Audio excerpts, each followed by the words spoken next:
महाराष्ट्र में कोरोना पर सियासी घमासान मचा हुआ है। सीएम उद्धव ठाकरे राज्य को काल के गाल में भेज दिए हैं। प्रदेश में कोरोना संक्रमण और मौत का आंकड़ा दिनों दिन बढ़ता जा रहा है, लेकिन प्रदेश सरकार राजनीति करने में लगी है। विपक्ष महाराष्ट्र में राष्ट्रपति शासन लगाने की मांग कर चुका है। बीजेपी नेता और पूर्व सीएम देवेंद्र फडणवीस ने मुंबई में कोरोना वायरस की जांचों की घटती संख्या को लेकर चिंता जताई है और इस संबंध में मुख्यमंत्री उद्धव ठाकरे को एक पत्र भी लिखा है। फडणवीस ने पत्र में मुंबई में कोविड-19 की जांच की घटती संख्या और इस बीमारी की वजह से मरने वालों की बढ़ती संख्या को लेकर चिंता जताई है। उन्होंने लिखा कि मुंबई की अलग अलग लैब में 10,000 सैंपल की जांच रोज करने की क्षमता है, लेकिन रोजाना 3500 से 4000 जांच ही हो पा रही है। आपको बता दें कि महाराष्ट्र में अभी तक कोरोना वायरस संक्रमण के 74,860 पॉजिटिव मामले आ चुके हैं। इनमें से 39,944 अभी भी सक्रिय हैं। वहीं 32,329 लोग इस बीमारी से ठीक हो चुके हैं। राज्य में इस जानलेवा महामारी की वजह से अभी तक 2,587 लोगों की मौत हो चुकी है, लेकिन राज्य सरकार अभी भी नींद से नहीं जागी है। राज्य के हालात पर विपक्ष के अलावा गठबंधन में शामिल कांग्रेस और एनसीपी भी सवाल खड़े कर चुकी है। गुजरात में राज्यसभा चुनाव से पहले कांग्रेस का एक और विकेट गिर गया है और अब तक कांग्रेस के 8 विकेट गिर गए और लगातार इस्तीफों का दौर जारी है। बीते दिनों कांग्रेस के 3 विधायकों ने इस्तीफा दिया है। इसमें करजन से अक्षय पटेल, कबराडा से जीतू चौधरी और मोरबी से ब्रजेश मिर्जा हैं। ब्रजेश मिर्जा ने अपना इस्तीफा स्पीकर को सौंपा। राज्यसभा चुनाव के ऐलान के बाद कांग्रेस के 5 विधायकों ने इस्तीफा दे दिया था। गड्डा से प्रवीण मारू, लिम्बड़ी से सोमा पटेल, अबडासा से प्रद्युमन सिंह जडेजा, धारी से जेवी कागडिया और डांग से मंगल गावित ने अपना इस्तीफा दिया था। वहीं गुरुवार को जिन 2 विधायकों ने इस्तीफा दिया वो अक्षय पटेल और जीतू चौधरी थे। गुजरात विधानसभा के अध्यक्ष राजेंद्र त्रिवेदी ने कल कहा था कि दोनों कांग्रेस विधायक बुधवार शाम त्यागपत्र के साथ मेरे पास आए। मैंने उनका सत्यापन किया। उन्होंने मास्क लगाए थे। मैंने उन्हें उसे हटाने के लिए कहा और उनके चेहरों की पहचान करने के बाद फिर उनके इस्तीफे स्वीकार कर लिए। वो अब सदन के सदस्य नहीं है। कांग्रेस ने राज्यसभा चुनाव के लिए 2 उम्मीदवारों शक्ति सिंह गोहिल और भरत सिंह सोलंकी को मैदान में उतारा है। गोहिल को पहली वरीयता का वोट मिलेगा और उनका राज्यसभा के लिए निर्वाचित होना निश्चित है, लेकिन भरत सिंह सोलंकी का भविष्य अधर में लटका है। अब केवल प्रबंधन कौशल ही उन्हें निर्वाचित कर सकता है।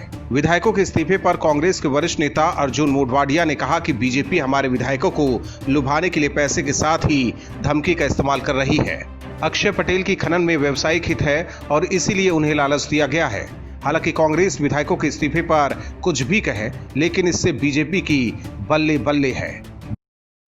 मध्य प्रदेश में कांग्रेस को ज्योतिरादित्य सिंधिया ने सबक सिखा दिया।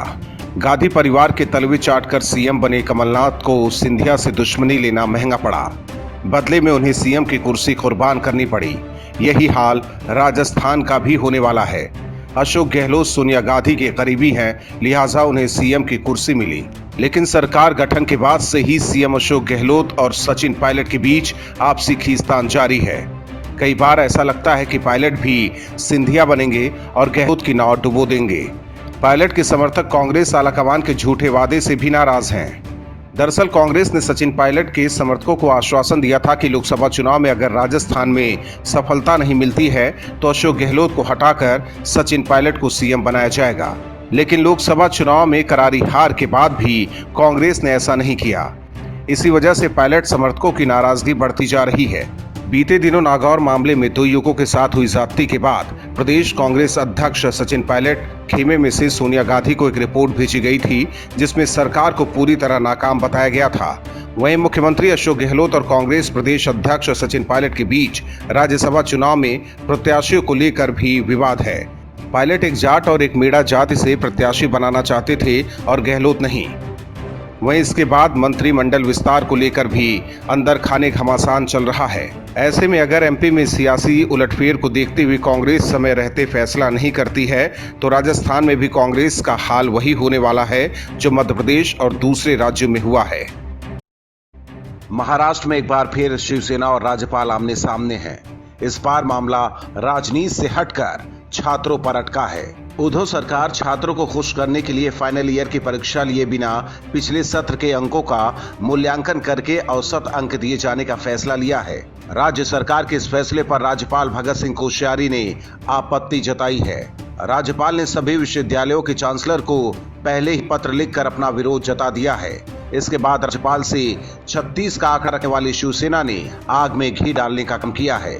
शिवसेना के मुखपत्र सामना के संपादकीय में लिखा है कि राज्यपाल ने मुख्यमंत्री के फैसले का विरोध करते हुए एक पत्र लिखा है और मीडिया में इसकी घोषणा भी की। संपादकीय में लिखा गया है कि गवर्नर एक प्रकार से जीतेंगे या मरेंगे जैसे आवेश में है, लेकिन किससे जीतना है और किसे मारना है इसे भी एक बार समझ लेना चाहिए। इसके अलावा सामना ने लिखा है कि उच्च और तकनीकी शिक्षा मंत्री उदय सामंत ने राज्यपाल से इस मामले पर चर्चा भी की थी। राज्यपाल पर निशाना साधते हुए संपादकीय में लिखा गया है कि राज्यपाल अधिकारियों को बुलाकर समीक्षा बैठकें करते रहते हैं और समानांतर सत्ता केंद्र चलाते रहते हैं।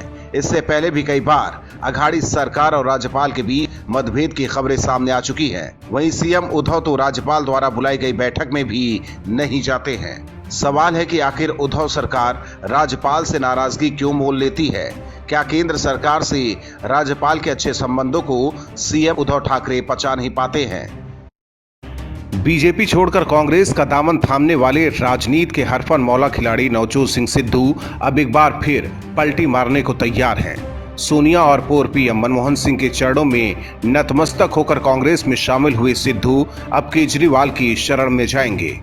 कांग्रेस में सिद्धू की ख्वाहिश अधूरी रह गई है और पार्टी में उनकी वैल्यू नहीं के बराबर रही है।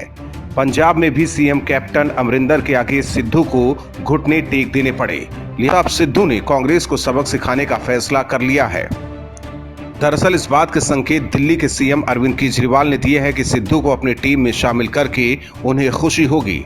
इस बात की भी संभावना जताई जा रही है कि रणनीतिकार प्रशांत किशोर सिद्धू की इस नई पारी की मध्यस्थता कर रहे हैं।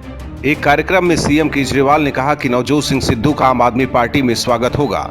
सिद्धू अभी पंजाब की अमृतसर ईस्ट सीट से कांग्रेस पार्टी से विधायक हैं। वो 2017 में बीजेपी को छोड़कर कांग्रेस में शामिल हुए थे।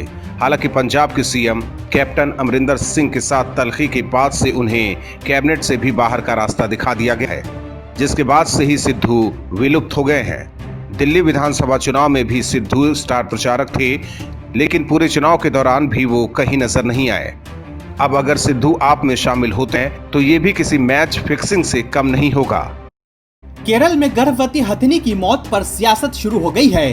केरल सरकार और वायनाड से सांसद राहुल गांधी मामले में घिरे हुए हैं, लेकिन अब कांग्रेस और कुछ दूसरे दल इसे राजनीतिक रंग देने में लगे हैं। दरअसल अभी तक इस मामले में केरल सरकार ने कार्रवाई के नाम पर लीपापोती की और उल्टे कांग्रेस और कुछ संगठनों ने बीजेपी सांसद मेनका गांधी पर मल्लेपुरम जिले को बदनाम करने की कोशिश करने का आरोप लगाते हुए प्राथमिकी दर्ज कराई है।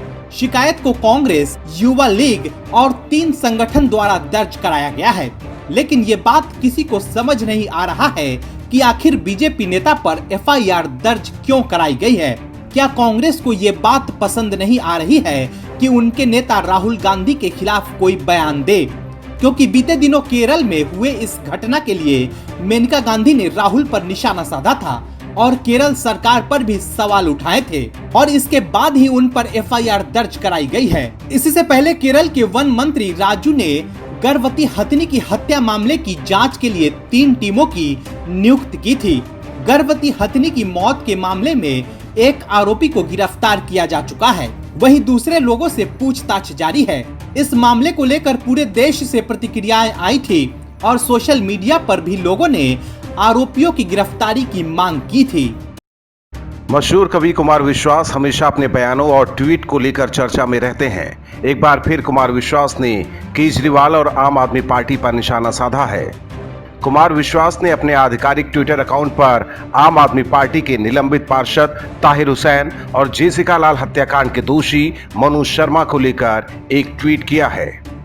इस ट्वीट में उन्होंने बिना किसी का नाम लिए एक बयान का जिक्र किया। हालांकि ये बयान केजरीवाल के लिए ही है। उन्होंने अपने ट्वीट में लिखा है कि उसने कहा था, सर जी ये राजनीति है, भाड़ में गई हर बात पर तुम्हारी ये स्वराज, राष्ट्रवाद और नैतिकता की दुहाई। चुनाव से 1 साल पहले तक जो चाहो करो, ये लोग सब भूल जाते हैं। कुमार विश्वास ने अपने इस ट्वीट में आगे लिखा, आज ताहिर हुसैन के सच और मनु शर्मा की रिहाई में उसके सीधे सीधे हाथ की पुष्टि के बाद की खामोशी ने बताया वो सही था। दरअसल मंगलवार को दिल्ली के चांदबाग इलाके में इसी साल हुई हिंसा को लेकर दिल्ली पुलिस की क्राइम ब्रांच ने आप के निलंबित पार्षद ताहिर हुसैन को हिंसा का मास्टरमाइंड बताया है। मामले में ताहिर हुसैन, उसका भाई शाह आलम समेत कुल 15 आरोपी बनाए गए हैं। वहीं जेसिका लाल हत्याकांड में उम्र कैद की सजा काट रहे मनोज शर्मा को सोमवार को तिहाड़ जेल से रिहा कर दिया गया और इसी को लेकर कुमार विश्वास ने केजरीवाल एंड कंपनी पर निशाना साधा है। कभी कुमार विश्वास केजरीवाल के करीबी हुआ करते थे, लेकिन मौका पाकर केजरीवाल ने कुमार को ही पार्टी से बाहर का रास्ता दिखा दिया। Bureau report, OMH news. और भी वीडियोस देखने के लिए चैनल को सब्सक्राइब करें और बेल आइकन को दबाएं।